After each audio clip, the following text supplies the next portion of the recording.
ในตอนบ่ายวันที่17มิถุนายน2025อยู่ที่โรงเรียนมศเวียงทองเมืองเวียงทองแขวงบุรีรัมย์ไซได้จัดพิธีเปิดปันสอบสิ่งจบชั้นมัธยมศึกษาตอนปลายม.7 สุกปี2024-2025ทั่วเมืองเวียงทองซึ่งเป็นเกียรติเข้าร่วมเปิดโดยท่านทองฤทธิ์สิทธิอัมพา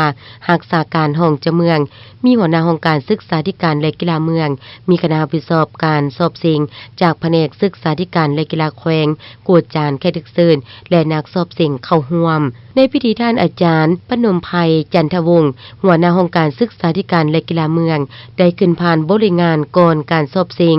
ซึ่งทั่วเมืองเวียงทองมีนักเรียนสอบสิ่งจบชั้นมัธยมศึกษาตอนปลายม.7 ทั้งหมด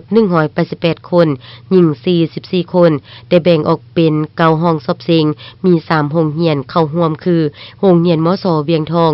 มศจอมทองและมัธยมศึกษาตอนต้นห้วยห้อยได้ร่วมกันสอบสิ่ง1ศูนย์สอบสิ่งคือศูนย์สอบสิ่งมศเวียงทองซึ่งเฉลี่ยห้องสอบสิ่ง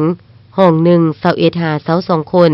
วิชาที่สอบเสียงแมนมี5วิชาหลักคือวิชาภาษาลาววรรณคดีกลุ่มวิชาวิทยาศาสตร์สังคมกลุ่มวิชาวิทยาศาสตร์ธรรมศาสตร์ภาษาอังกฤษและคณิตศาสตร์การสอบเสียงแมนใช้เวลา3วันคือวันที่18หาที่3มิถุนายน2025และในพิธีได้ผ่านข้อตกลงแต่งตั้งคณะกรรมการรับผิดชอบบ้านสอบเสียงจบชั้นม.7 ทั่วเมืองเวียงทองและผ่านกฎระเบียบการสอบเสียงจากนั้นท่านทองฤทธิ์สิทธิอัมพาได้มีคำคิดคำเห็นและคำแนะนำให้คณะกรรมการรับผิดชอบจงปฏิบัติตามระเบียบการที่กำหนดไว้เพื่อเห็นให้การสอบเสียงครั้งนี้ลุล่วงไปอย่างจบงามและในตอนเช้าของวันที่18มิถุนายน